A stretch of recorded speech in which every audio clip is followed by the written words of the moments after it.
Hello and welcome to TreeWalker Talks, episode 94, Why Small Repairs Matter. Alright, so unfortunately this week I am recording inside Sunday night. It is 10:14 p.m. on March 8th. Just didn't get around to doing stuff outside. There's been a lot of rain, and the stuff I did outside, I just need to get done instead of trying to record it. So I know a lot of people have said they like the campfire chats and that, and I hope to do them more in the future. But every once in a while, we're going to have to do one of these too. Okay, so it was a busy time here. I'd had my fill for the week, things at work and everything, so I made an extended weekend. I took 3 days off, and which meant that I didn't have to work Friday, so I had 5 days off.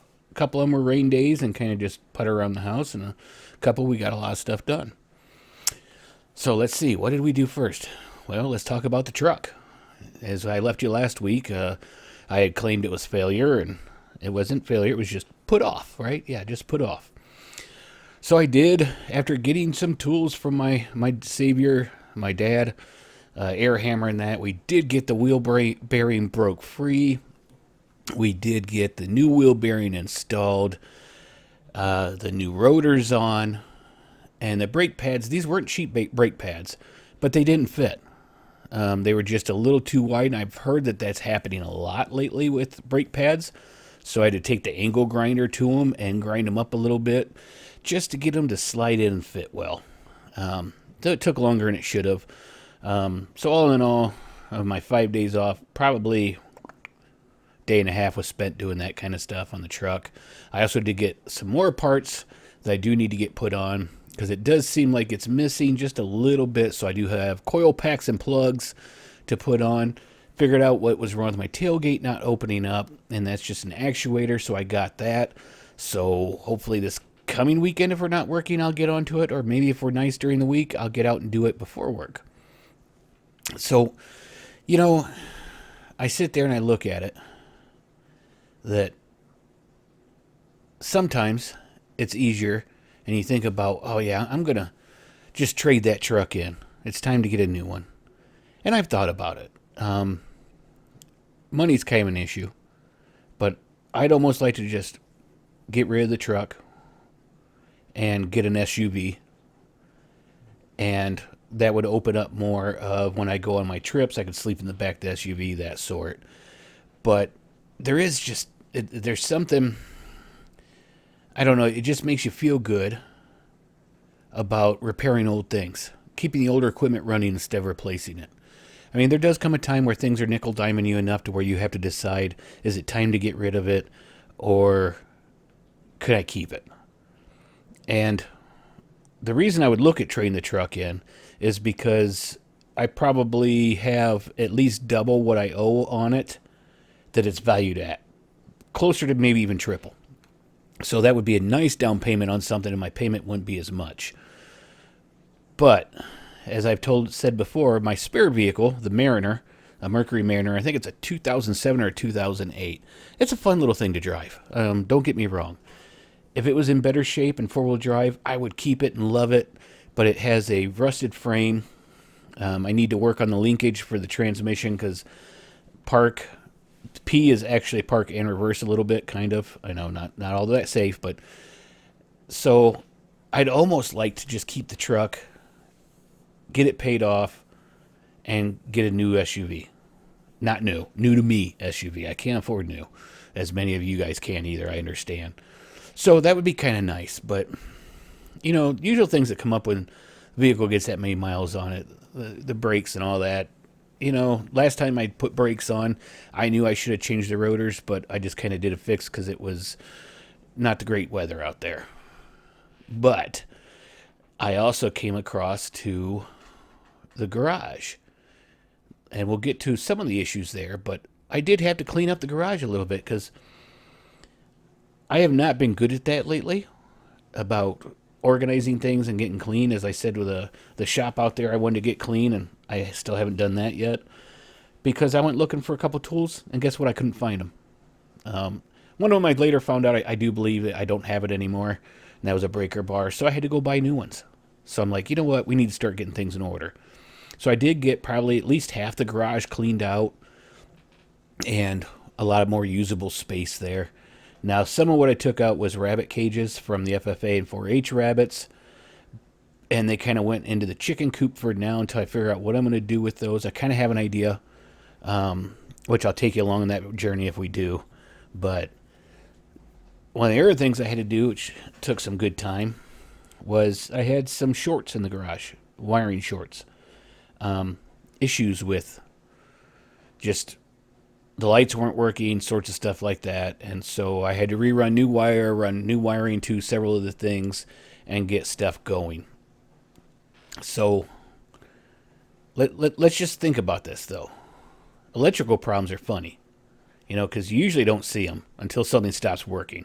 You can have an arc or something, and you don't know it. You don't know it unless it catches fire, which unfortunately did not happen, or something stops working, and that's what happened to me. And usually by then the problem has probably been there for a long, long time. Kind of like things in our personal life, huh? We don't get things taken care of and just let them spiral out of control. They tend to end up being a lot bigger than what they would have been if we just tried to squash them right away. I'm not great at that. I know a lot of people aren't. We tend to like to avoid things rather than get into confrontations and stuff.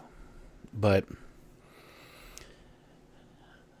it's just like, just look at that. Look into your own life. Keeping that is just like keeping your life good, and keeping your body and you good is just like maintaining the tools, maintain your vehicles, maintain your property. And I've kind of slipped on all those, not just in the real world, but in my life too. It's quiet work that keeps your life stable. Little things like that. And I know I've been bad here lately. It really feels like I don't have a purpose. And that can wear on you. That can make you feel depressed. That can, people only need you certain times, and usually it's after they didn't listen to what you told them. So usually when things in the world feel uncertain, the best response usually isn't to panic. It's not to run around like a chicken with its head cut off. It's maintenance. Keeping equipment working, learning new skills, building systems that make you less dependent. Because, right now things aren't good in the world, and I'd steer clear of politics. So I don't even want to get talking about that. I know I could start a politics podcast, and it would be huge, and you get all sorts of anger and stuff, and that's where your subs would come from. But I don't want to do that. I don't want to go down that hole. So we're going to keep this free of politics. So, you have to admit, you can feel, though, the world is a little unsettling right now. A lot of noise, a lot of tension, and moments like that remind me of why self-sufficiency matters. I am limited. I only have half an acre, and I'm considered in town, so I've got space limits. I've got neighbors. Most of mine are pretty good. There's zoning, which is why one of my neighbors is good, because they have an illegal dance studio, so they're not going to turn me in for anything I do, because they get turned in too. But then you have to look at your bigger goals, and with the things going on right now in the world, and that it just feels like an urgency. And what I really want is land where food production can be stable, where I can plant trees knowing they'll still be there in 20 years, even though I may not be here in 20 years. Gotta be honest, I'm 50. That'd be 70. I could be dead by then. But that's okay. I want to get it set up. And if I'm not dead, I want it to be able to be easy. I want to have all my systems in place, have my food there, grow food for the animals I'm raising, that sort of stuff. So that's kind of where I'm at on that.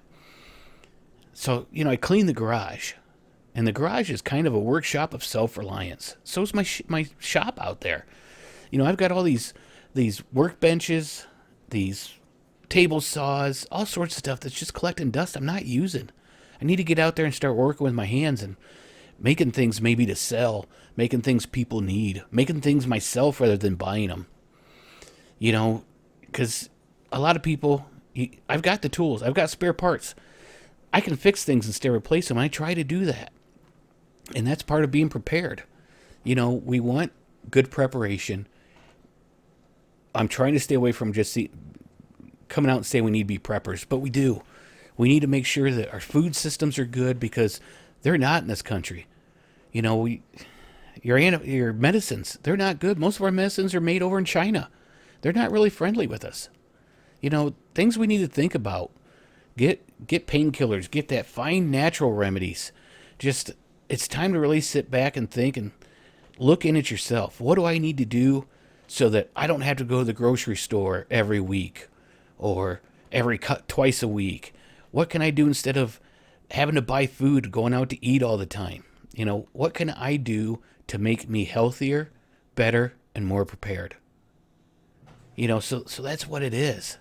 I mean, none of these things are dramatic. Fixing brakes, cleaning a garage, rewiring outlets.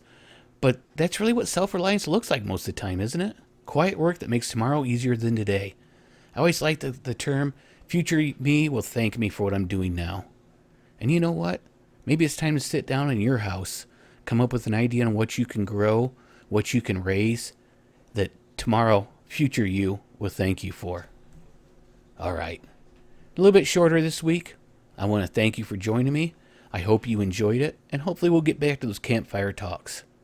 So, sit down, do a little bit of self-reflection, and I hope to see you on the next one.